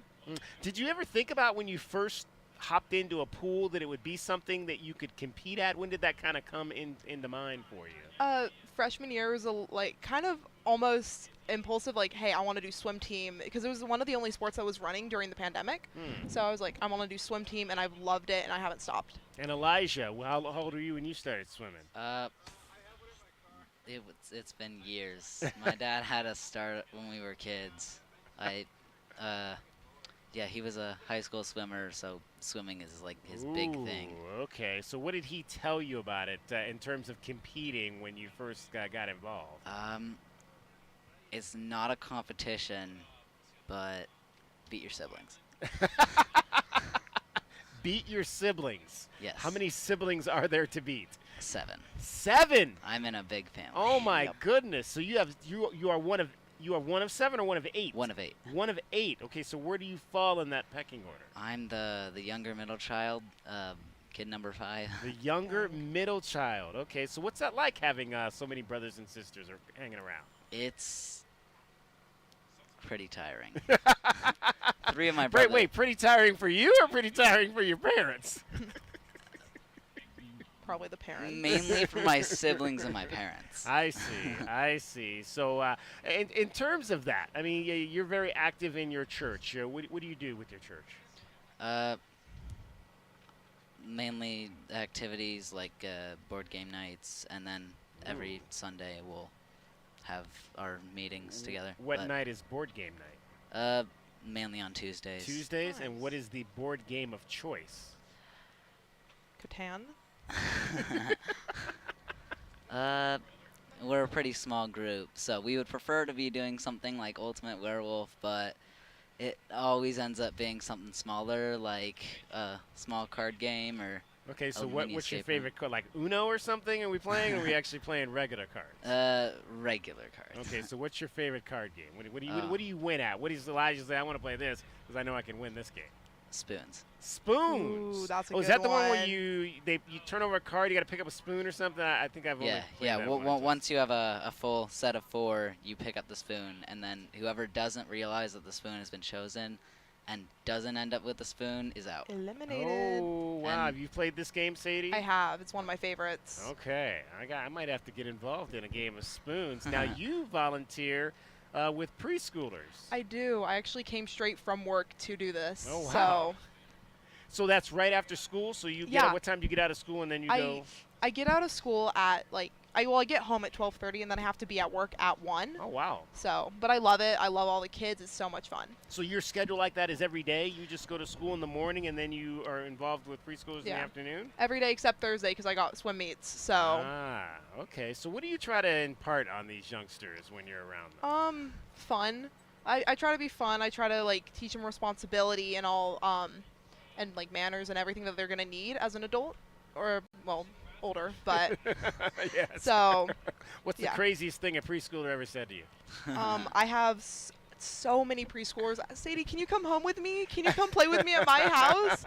Sadie, you should come swim in the pool with me. Like, they all just want to be around me constantly, and it's so funny and so cute. What do you think you'll do with that? Is that something you want to make a career out of? Teaching or anything of that nature? Or? I've thought about being a teacher. I'm definitely wanting to go into something psychology related because, well, that's one of my favorite things. So. Okay. Why do you like psychology? It's just the fact that you can it's trying to understand people and no other science tries to do that. You try to understand people and you work to learn, and like it's just awesome. You can always mess with people, but it's fun. Okay, we're both seniors. Do we have colleges picked out? I do. I'm applying to BYU University right now. Okay. So. All right, go Cougs. How about you? I have a brother in BYU right now, All right. One at UVU, so I'm planning on going BYU too. So Utah Valley and one at BYU. That's a little rivalry going on there. Now, do either you want to swim at the next level, or is this just kind of a high school activity? I want to continue swimming recreationally, but I don't think it'll ever like be into competitions. But definitely keep swimming recreationally. I mean, I love the sport, so. Right. What's the best thing about Ironwood Ridge High School? The people. There's a lot of great people here. It's a lot of fun. So. I like the library. Tell me about the library, Elijah. It's quiet and large, and they let you request books that you want to read, and then they'll get those books. So oh wow! Yeah, okay. that's always happened amazing. to me a few times. All right, so what's the best last book you requested? I requested a Brandon Sanderson book recently, Warbreaker. Warbreaker? Yeah. Okay. I'm into fantasy books. Fantasy books? Same, All right, how about you, Sadie? I requested Fourth Wing, which Fourth is Wing? one of it's an adult fantasy. It's amazing. Okay. So. Outstanding. And what do you guys what's fun? What do you guys do for fun on Friday nights? I hang out with friends and just watch movies. Watch movies? It's fun. Gonna be honest, I'm a nerd. I play D&D with my friends on Friday Dungeons and nights. Dragons. Dungeons and Dragons. Now, are you one of those young people that plays like with kids all across the country in some type of online setup, or just with your friends? You have your friends have a group. Mainly just with my friends. Your friends, all right. Yeah. So are you good at D&D or? I'd say I'm pretty good at it. Pretty good. I have a very big imagination, so like being able to just do my own thing is just like my favorite thing. All right, what do you want to do, Elijah, when you grow up?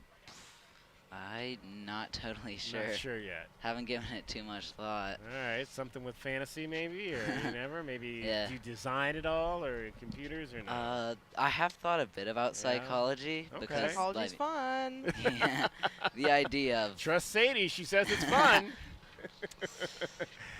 Hey, continued success with you guys and swimming the rest of the season. Yeah.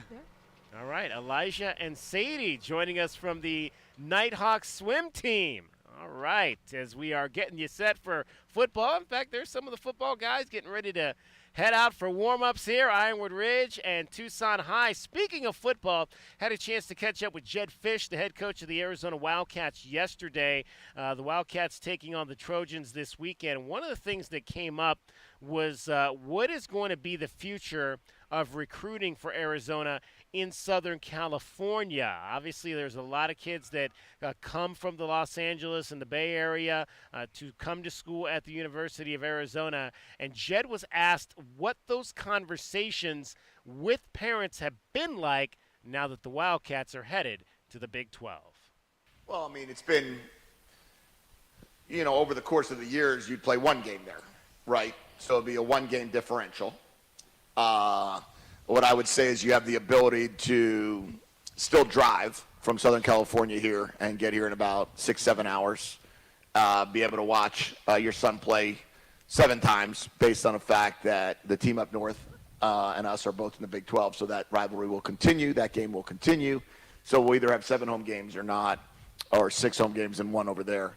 I would say that I think it's an advantage for us that we're still going to be playing. When you start looking at the other games, you still have Utah available, Colorado available, all easy flights from California, and you have the games in Texas. And there'll be a significant amount of games in Texas with the 4 teams in the conference there. Very different than, having to fly all over the Midwest and the Northeast to go to road games. Very different than the weather opportunities or the weather that you could end up getting delays, flight issues, all the things that occur. So I think for sure, if you're from Southern California, going to Arizona was the way to go. From an alumni, 2 questions, Jedd. From an alumni standpoint, though, do you identify potential games against USC and UCLA as games you would want early in your schedule moving forward? And then second question, this was the first time that Noah had to go through the post-start evaluation phase. How did you like the way he attacked that and handled, your thoughts on criticisms and changes and all that kind of thing? Yeah, to answer the first question, I would love to play UCLA or USC or San Diego State, Cal, Stanford every year if we could get that done. If we could find a way to make that the non-conference Power 5 game. I think that would be fantastic to be able to do that. Those are challenging because of everybody's scheduling and how that works and how football is so different than basketball that our schedule, I went on Wikipedia the other night and I saw that we have games scheduled for 2033 or something to that effect. But I'm hopeful that we'll be able to make that happen. I'm hopeful maybe we could play some games at SoFi. Maybe do something like that. I think that would be an amazing opportunity. Use our connections with the Rams and see if we could do something there. So that would be number 1. Yes, that would be fantastic. Number 2, it is different. It is different when you go into a game when the game is out of hand, one way or the other. The evaluation post-game is very fast, usually one way or the other. So whether Noah went in against Utah a year ago or whether he went against NAU this year, whatever it might have been, the evaluation at that point in the game is pretty quick. Now he's sitting there and he's evaluated on a 77-play game where it was a 31-24 game where he wound up throwing, I believe, 38 passes or something to that effect. And we would, it's a lot more stringent grading. You look at exactly, now you're sitting there and you're no longer in that backup seat where you're watching and kind of saying, oh, yeah, Jaden's drop wasn't really good there, or, yeah, I wouldn't have thrown it there, or, whatever it might have been. You wind up now you're being told, we need to correct your drop here, or we need to change your read here. And he's been fantastic, absolutely as coachable as anybody I've ever coached. willing to learn, willing to work on his craft, and really willing to take all of the coaching from all week long of what we were able to show him and all the practice reps he got Tuesday and Wednesday, and be able to really try to help him become a better quarterback for this Saturday night. All right, that is the head coach of the Arizona Wildcats, Jed Fish. We're going to continue to talk about USC and Arizona. Brian Peterson going to join us next, making sure, though, you get home every 15 minutes, every 20 minutes on the fives with your traffic and your weather. Here's Cricket. From the O'Reilly Chevrolet Traffic Center, it's Wildcats Radio 1290 Traffic and Weather together. Tucson and Elm and Tucson Boulevard with a collision that is clearing Midtown Tucson at Elm and Tucson Boulevard. Also, collision reported on McGee near Shannon. And Yeah, then the last segment is 75 the low and partly cloudy skies. There may be, I don't windy know and if any of the 96 tomorrow Tucson and kids are going to 98 now. come over I'm or Cricket not. with your But Wildcats Radio 1290 Traffic and Weather together. This report is sponsored by Mucinex Fast Max They'd, Kickstart. if they're, I don't know if they're here yet. I don't know if we have anybody that can go over and check and see if they are. I told It was them. the Mucinex Fast Max Okay. Kickstart Cold and Flu, right? Yep, good thing I took it the other morning. New Mucinex Kickstart. We can All in fit one as many done kids in the release. last Just segment the as we need to. It's no contest, Tucson. You're listening to the home of the Arizona Wildcats. That's why 1290 runs this town. This is the one and only home of your Arizona Wildcats. And you know this, man! We are Wildcats Radio 1290. License 240693. Broken AC? It should be fixed. Broken furnace? Gotta fix it. We believe broken things should be fixed. And boy, are we good at it. But if Alaskan AC fixed something, and you decide you would rather upgrade to something new, We'll deduct whatever you paid for the repair to a brand new system. even if we didn't do the repair. How about that? We know you've been dreaming about one of those sexy new systems. Gary's definition of sexy is different from regular people. So if we did a repair, or anyone did one in the past 6 months, we'll deduct the price of that repair from the cost of a new, more efficient heating and cooling system. Saving money on something new? And major savings on your utility bills. It's another polar bear promise that we'll do whatever it takes to make sure every room in your home is comfortable. Every room. Broken AC? It should be fixed. Broken furnace? Gotta fix it.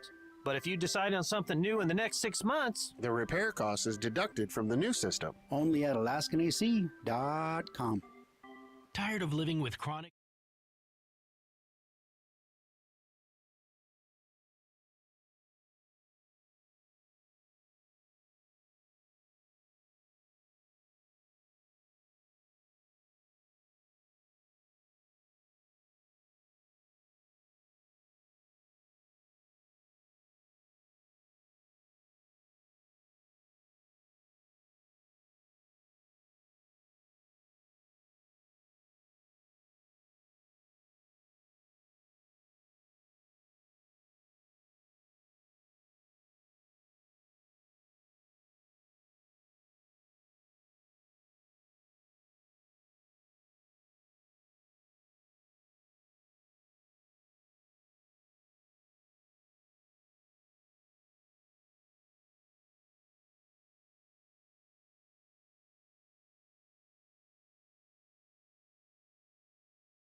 Toreros, and they limited the Mexican Pro team to just 5 hits and a 3-1 win. The victory at the Keno Mecton Baseball Fiesta was the first for Arizona in 4 tries at the event, tying in both 2018 and 2022 and losing their game in 2021.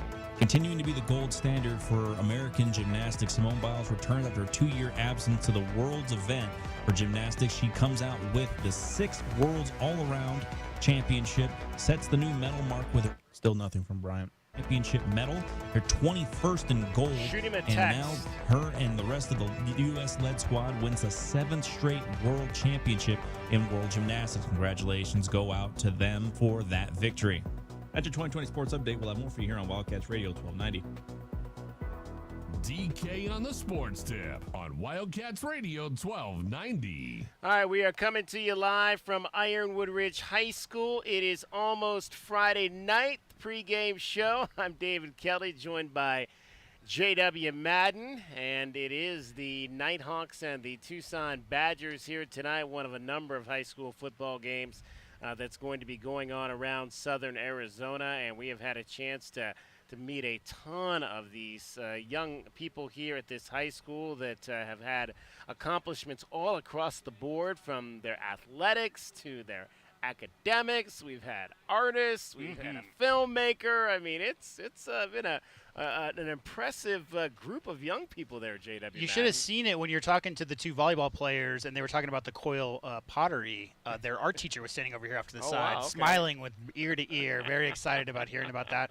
I like the 8 brothers and sisters. 7 siblings will drive you to be competitive. If you're the younger middle of 7 of having 7 other siblings, that's definitely going to drive some competition. Beat your siblings was the edict there. Yeah, got to. Beat your siblings. Well, JW, obviously we got USC and Arizona coming up on Saturday. 2nd straight week that the Wildcats are going to take on a top 10 team.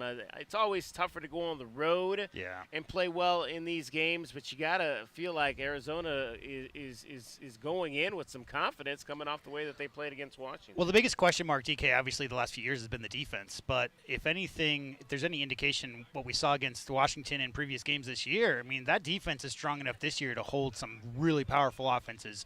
That Husky team's going to put up a lot of points on a lot of teams this year.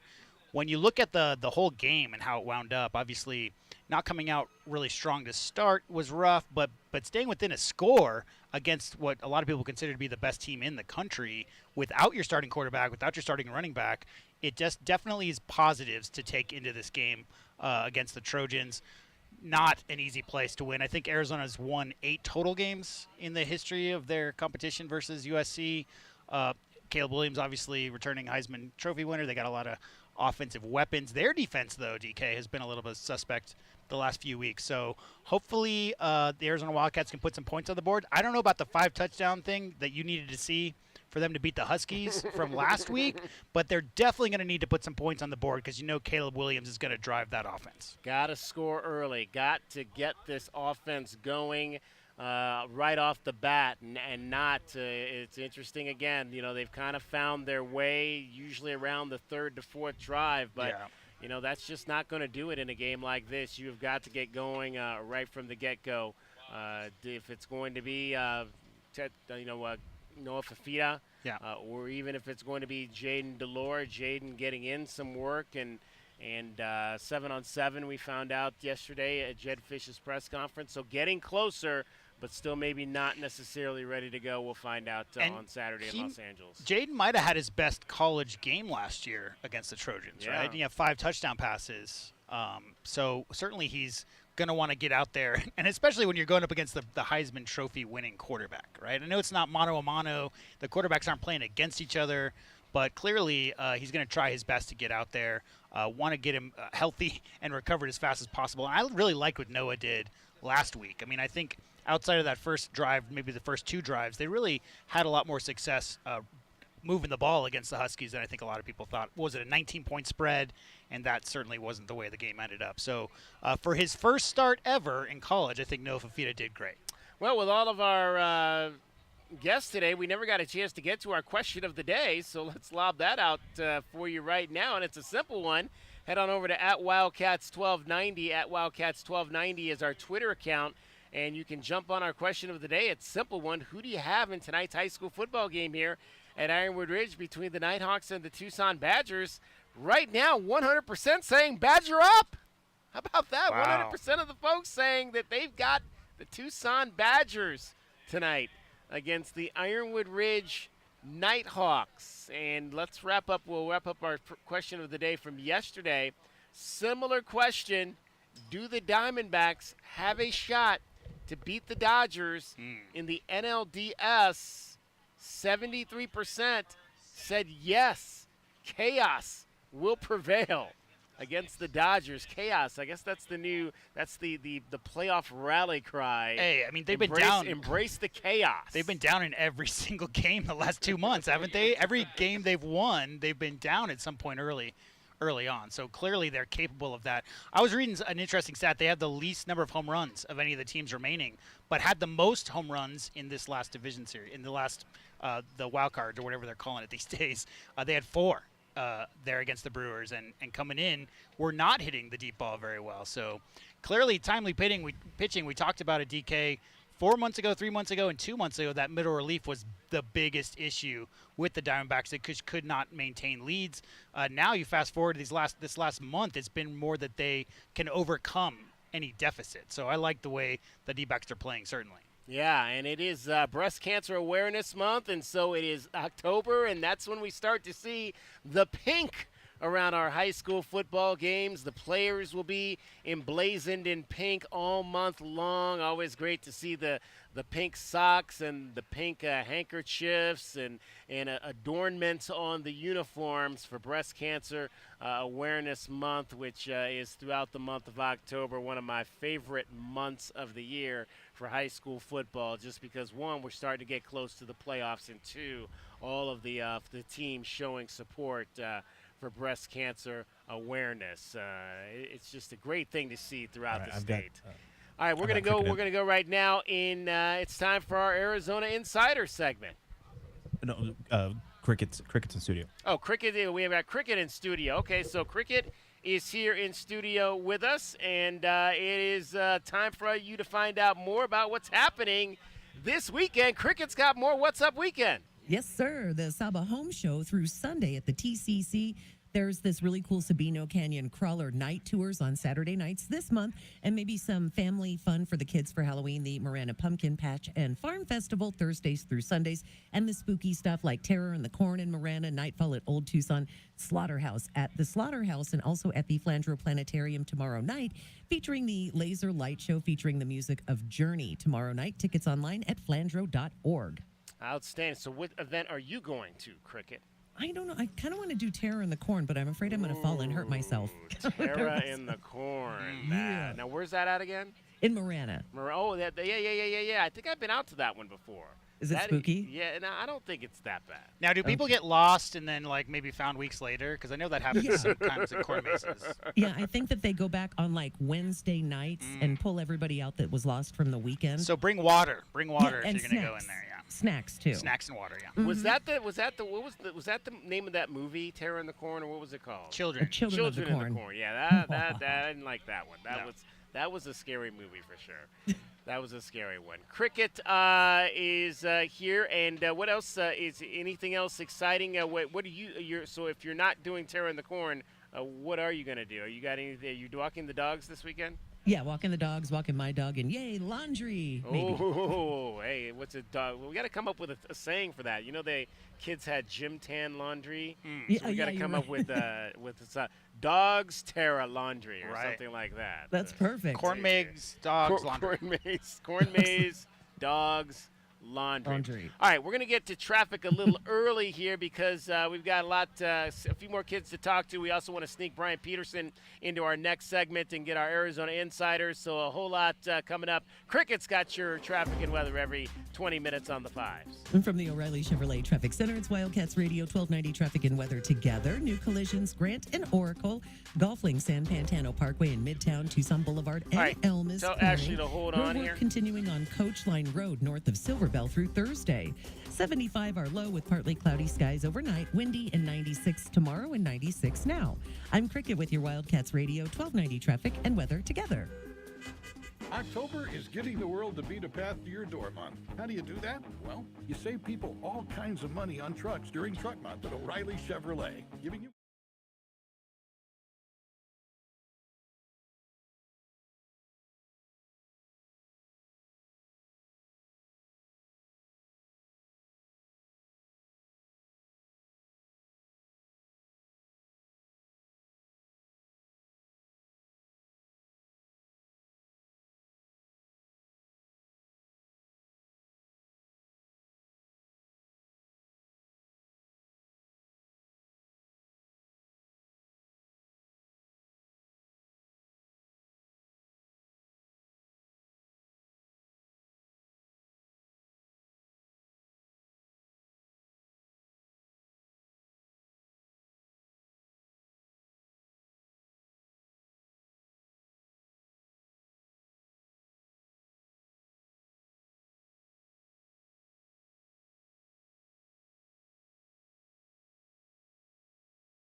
And it's time for our Arizona Insiders. Am I late? No, my boy, you're just in time.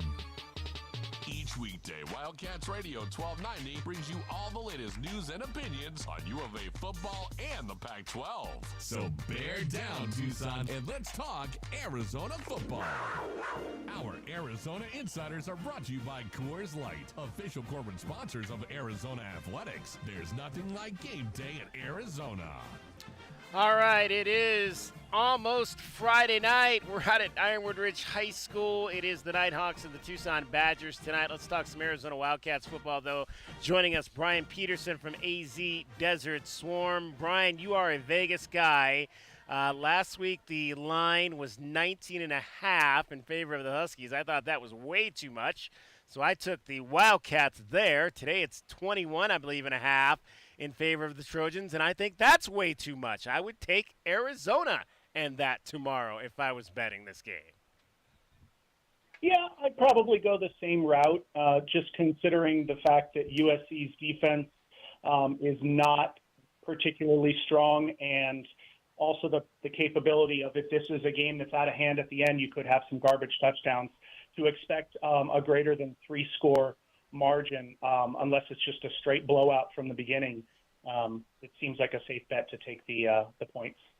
All right, so this is a game in which the Wildcats are going to face some of their former compadres. You've got Christian Roland Wallace, Dorian Singer, Keon Bars on the other side.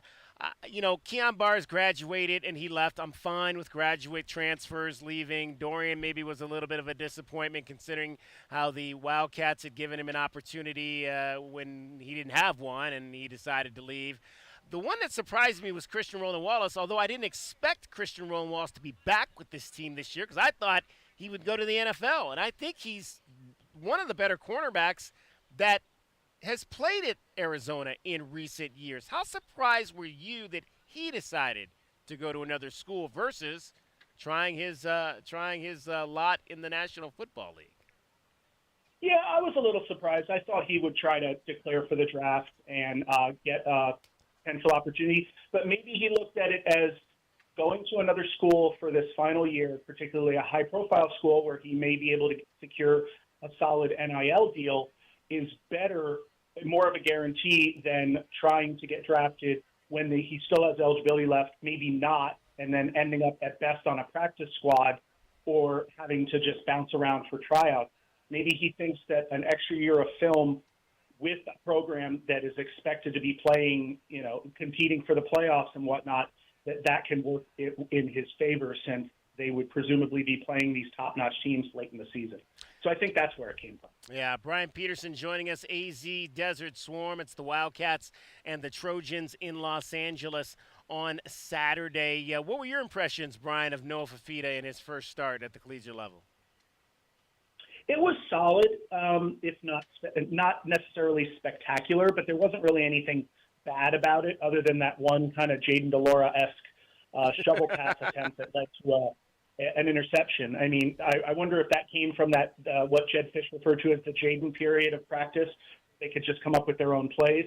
But I didn't see him doing anything that made it harder for them to win. But I also didn't see anything that made it so that it was a better chance to win than Delora. I think the biggest difference between the two is I think Fafita has a much higher floor but a lower ceiling, whereas with Delora, you have just as good a chance of a blowout as you do an upset. And I think that would be the case with this week and next week against Washington State. But I'm pretty certain that it's going to be Fafita starting tomorrow. What impresses you most about this USC team when you watch them? I mean, just the fact that they have so many weapons on offense that you can't really just take one guy away. And they may have the best running back in the league that they just don't use very much because Lincoln Riley likes to throw the ball a lot. And whereas last week when Arizona was able to just say, hey, we're going to take away the deep pass from Michael Penix Jr., and we know he's not going to run, and we just have to force him to be one-dimensional of these shorter passes. I don't think they can do that with Caleb Williams and with the overall USC offense.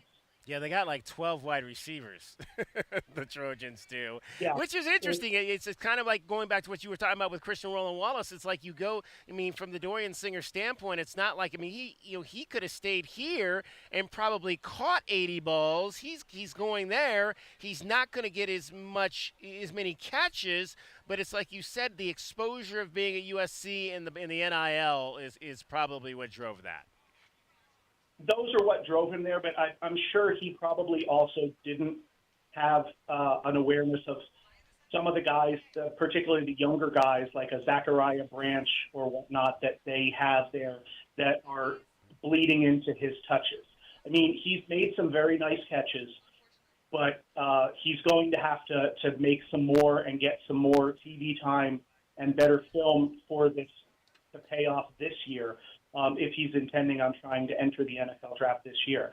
I don't know if that's necessarily the case, and if he has an extra year there, then maybe this is just a 2-year plan to go with the fact that it's a more lucrative situation for him in Los Angeles than Tucson. Brian Peterson from AZ Desert Swarm is our guest. He's our Arizona Insider, brought to you by Coors Light. Coors Light is an official sponsor of Arizona Athletics. Coors Light, there's nothing like game day at Arizona. Were you surprised when Jed said the other day that it may have been a situation where he asked some people to leave? I thought that was kind of an interesting statement. I was surprised that he said that out loud. I think that was kind of understood that maybe not necessarily with the players going to USC, but that just in general, that's something that happens where coaches will encourage guys to leave because there's not really going to be a role for them, and they've got someone else in mind. That's kind of the way it's going now with the transfer portal and the ability to make so many roster changes each year. I think that when it came to Roland Wallace, they may have said that because they assumed he would go to the NFL, and that if he doesn't, he should try somewhere else because they have the guys they like coming up.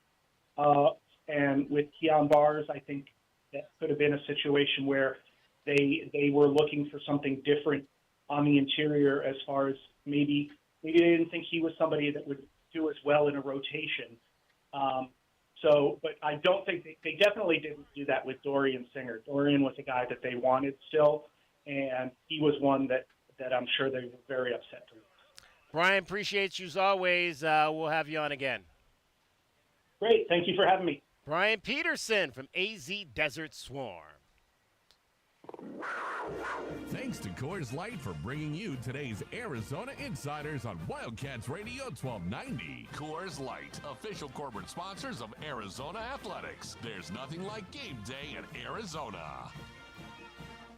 All right, we appreciate Brian Peterson for joining us, and we're wrapping things up here at Ironwood Ridge High School as we're getting closer to kickoff here at 7 o'clock between the Nighthawks and the Tucson Badgers. And now we are going to chat with a couple of National Merit Scholars here at Ironwood Ridge High School. I've got Ashley. Which one is Ashley? That's me. Ashley Hanks and Emma Langlis? Longley. Yeah. Longley. Emma Longley. Outstanding. And both of you have been recognized on the national level for performance on PSAT tests. PSAT. See, I can't even spell, let alone probably pass those things.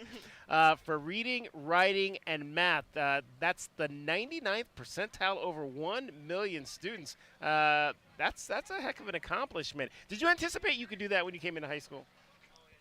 I mean, I had no idea. I had no idea what I was going to be bringing to the table, and I had no idea what opportunities there were.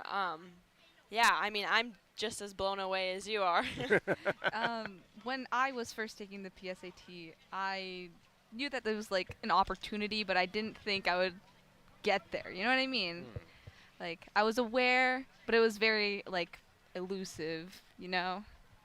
Now, you guys were in the top 16,000 of all test takers last year, and now there are going to be 15,000 finalists. Is that for a scholarship? Yes. So the 16,000 are the semifinalists, which you qualify for by your PSAT score. They they have a selection index based off of your PSAT score, and then if you become a semifinalist, you have to submit an application, which I just finished. Very stressful, but you have to submit an application. Students have to submit something, and the school has to submit something, and then based off of your application, you get narrowed down to finalists. Finalists are notified, and then after that, with the same application, you can either win the National Merit Scholarship or a corporate sponsored scholarship or a college-sponsored scholarship. Now, Ashley, when did you realize that you had this in you? Did it take like a year, 9th grade, midway through 9th grade, 10th grade? Man, I'm pretty good at this academic. Yeah. thing, you know? I mean, I went to elementary school at Basis, which is a more rigorous charter school. Okay. And so I feel like I was started off on a more advanced honors track from a very early age. But I mean, and going into high school, I think I finally did start to realize freshman and sophomore year, like, oh, I can do this. I mean, especially in my math class, I remember my sophomore year math teacher. It was just such a great class, and I was like, oh, this is fun, and I'm succeeding and just having a great time doing it. Mr. Anderson? Miss McElhaney. Miss McElhaney, yes. Okay. I had Miss McElhaney my freshman year as well. And this is math? Which algebra, calculus? That was Intro to Calculus my Intro to sophomore year. calculus? What makes her such a great teacher at this school? She just has such a passion for what she teaches, and a passion for her students, I think, is what is more important than that. Is that dedication to making sure that her students succeed and looking out for their well-being and wanting to help them above all else. And tell me her name again. Miss McElhaney. Miss McElhaney and Mr. Anderson are our two highest math teachers. They teach Algebra 2, Intro to Calc AB, and Calc BC. Okay. Miss McElhaney also teaches college algebra, which is dual enrollment course. They are absolutely phenomenal. I can't stress this enough. Like, I've always known that I love math. I love academics. I, like Ashley, went to a charter school, legacy traditional charter school. So it was a bit like higher academically, or like more rigorous honors courses. But they were the ones who made me realize that I could pursue math like academically, like further into college than I realized. I knew I wanted to do something in the STEM field, but they made me realize like my true passion for math. Okay. So what schools are we looking at? I have no idea. I'm headed fall break to go on a road trip all over California. But same actually. I don't know. Still very much undecided. Still very. How about it, you? It really depends on where you get in and where you get the most financial aid from. Right. Right. Yeah. Absolutely. For sure. All right. So are you guys fighting to be the valedictorian? Are we in the running for that? Either one of us? Emma definitely is. Last I knew, I was ranked fourth. Fourth. And I am more than happy with that. But Emma is definitely in the final fight. I will tell you that. So have you started working on your speech for graduation? Oh no. Oh geez, no. I think you interviewed him earlier, but Caden Brandt is also high up in there. So am I. Everyone up in the top, like we all know each other. We aren't like super competitive. Like, oh, I want to be first. Oh, I want to be first. We genuinely I think we support each other. Yeah. And it's absolutely. it's like friendly, and we talk about it, but we don't bring each other down. We lift. Once you're a senior, you kind of are around the same people because we're in the same honors classes. Yeah, and for sure. Yeah. All right, real quick, what do you want to do? 15 seconds. I mean, my face value answer is math, but I really don't know. I took a psychology class last year also, and I absolutely loved that. So that's kind of where I'm leaning right now, but I don't know. I'm excited to see what college will bring me. Emma? Same here. Either I really want to pursue math as academia, study math, maybe become a professor in math. But if not, materials engineering, super interesting to me. Or same here with sociology, quantitative social sciences. Maybe in that. I don't know. I'm all around right now. That's part of the reason why choosing a college is so hard. All right, ladies, best of luck the rest of this school year. I'll look forward to those speeches come you. May. Thank you so much. All right, that's going to wrap up our coverage here at Ironwood Ridge High School. It is almost Friday night. We're about an hour away from kickoff, the Nighthawks and the Badgers. Thanks to all of our folks here, Lisa and Jesus and Garrett. Thanks to Cricket and Dragon Ball back in the studio. Most of all, thanks to you for listening. For JW Madden, I'm David Kelly. Have a great weekend, everybody. We'll talk to you tomorrow. Arizona game day, Trojans and Wildcats.